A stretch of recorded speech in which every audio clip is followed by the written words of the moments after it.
নমস্কার, জিওপলিটিক্সে আপনাদের স্বাগত। ক্লিন এনার্জি বা পরিচ্ছন্ন শক্তির দৌড়ে ভারত আরও এক ধাপ এগিয়ে গেল। রাজস্থানের মাহি বাঁশওয়ারা অঞ্চলে শুরু হতে চলেছে সম্পূর্ণ স্বদেশী প্রযুক্তিতে তৈরি 4টি নতুন পারমাণবিক বিদ্যুৎ কেন্দ্র। প্রতিটি 700 মেগাওয়াট ক্ষমতাসম্পন্ন এই 4টি ইউনিট একসঙ্গে 2800 মেগাওয়াট বিদ্যুৎ উৎপাদন করবে, যা ভারতের ক্রমবর্ধমান শক্তির চাহিদা মেটাতে এক বিশাল পদক্ষেপ। একটা সময় ছিল নিউক্লিয়ার পাওয়ার প্ল্যান্ট বানাতে ভারতের উন্নত দেশগুলোর সাহায্য নিতে হতো। আমেরিকা বা রাশিয়া কিংবা ফ্রান্স কখন হ্যাঁ বলবে তার জন্য তীর্থের কাকের মতো অপেক্ষা করতে হতো। কিন্তু এখন ভারত নিজেই নিজের নিউক্লিয়ার পাওয়ার প্ল্যান্ট তৈরি করছে। এই প্রকল্পটি যৌথভাবে তৈরি করছে সম্পূর্ণ ভারতীয় সংস্থা nuclear power corporation of India limited NPCIL এবং NTPC। এটি ভারত সরকারের পারমাণবিক শক্তি বিভাগের অধীনে একটি সরকারি উদ্যোগ। এটি সম্পূর্ণ স্বদেশী প্রযুক্তিতে তৈরি প্রেশারাইজড হেভি ওয়াটার রিঅ্যাক্টর বা PHWR ব্যবহার করবে। মোট 4টি ইউনিট তৈরি করা হবে, প্রতিটির ক্ষমতা 700 মেগাওয়াট, অর্থাৎ মোট ক্ষমতা 2800 মেগাওয়াট। ফ্লিট মোড অর্থাৎ দ্রুত গতিতে একসঙ্গে একাধিক রিঅ্যাক্টর তৈরির নীতির অধীনে এটি তৈরি হচ্ছে। আশা করা হচ্ছে 2032 সালের মধ্যে এই 4টি ইউনিট সম্পূর্ণরূপে কার্যকর হয়ে যাবে। কিভাবে একটি পারমাণবিক কেন্দ্র বিদ্যুৎ তৈরি করে? খুব সহজ ভাষায় বললে, পারমাণবিক চুল্লিতে ইউরেনিয়াম পরমাণুকে ভাঙা হয়, যাকে বলে নিউক্লিয়ার ফিশন। এই প্রক্রিয়ায় প্রচণ্ড তাপ শক্তি উৎপন্ন হয়। সেই তাপ ব্যবহার করে জলকে বাষ্পে পরিণত করা হয়, আর সেই উচ্চ চাপের বাষ্প টারবাইনকে ঘোরায়, যা জেনারেটরের মাধ্যমে বিদ্যুৎ তৈরি করে। নর্মাল ওয়াটার রিঅ্যাক্টরে জ্বালানি হিসাবে সমৃদ্ধ ইউরেনিয়াম এবং রিঅ্যাক্টরকে ঠান্ডা রাখতে ও নিউট্রনের গতি কমাতে সাধারণ জল ব্যবহার করা হয়। বিশ্বের বেশিরভাগ রিঅ্যাক্টর এই প্রযুক্তিরই।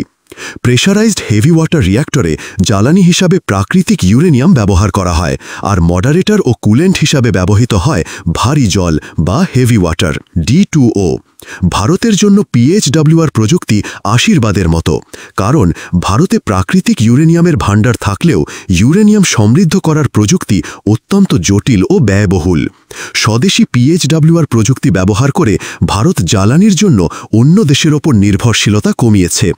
গুজরাটের কাকরাপার পারমাণবিক বিদ্যুৎ কেন্দ্রের 3 নম্বর ইউনিটটি ছিল ভারতের প্রথম স্বদেশী 700 মেগাওয়াটের PHWR, যা সফলভাবে কাজ করছে।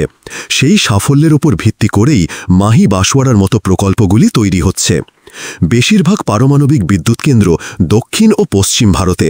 তাহলে কেন দক্ষিণ ভারত ছেড়ে রাজস্থানে এই প্রকল্প?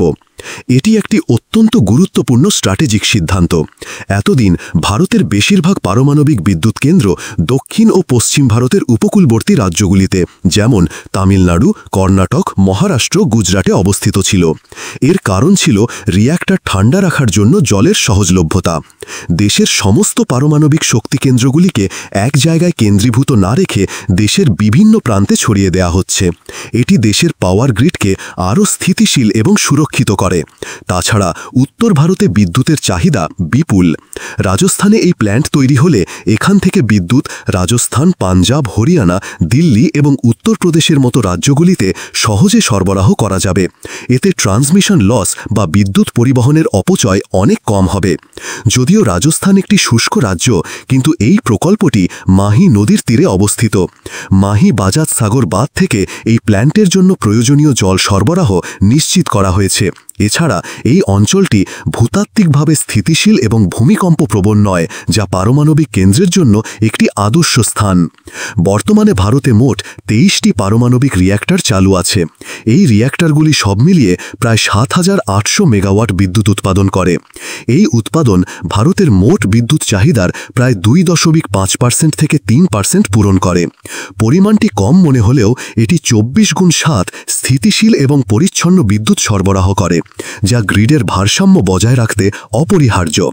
ভারত সরকারের লক্ষ্য 2031-32 সালের মধ্যে দেশের পারমাণবিক বিদ্যুৎ উৎপাদন ক্ষমতা প্রায় 3 গুণ বাড়িয়ে 22,480 মেগাওয়াটে নিয়ে যাওয়া।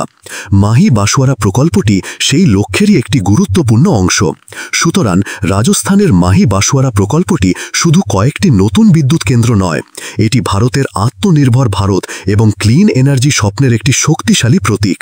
স্বদেশী প্রযুক্তির ওপর ভর করে ভারত শুধু তার জ্বালানি নিশ্চিত করছে না, বরং দেশের কৌশলগত মানচিত্রেও এক নতুন ভারসাম্য আনছে। এই প্রকল্প সফলভাবে বাস্তবায়িত হলে তা ভারতের শক্তির ক্ষেত্রে এক নতুন দিগন্ত খুলে দেবে, যা ভবিষ্যতের ভারতকে শক্তি যোগাবে।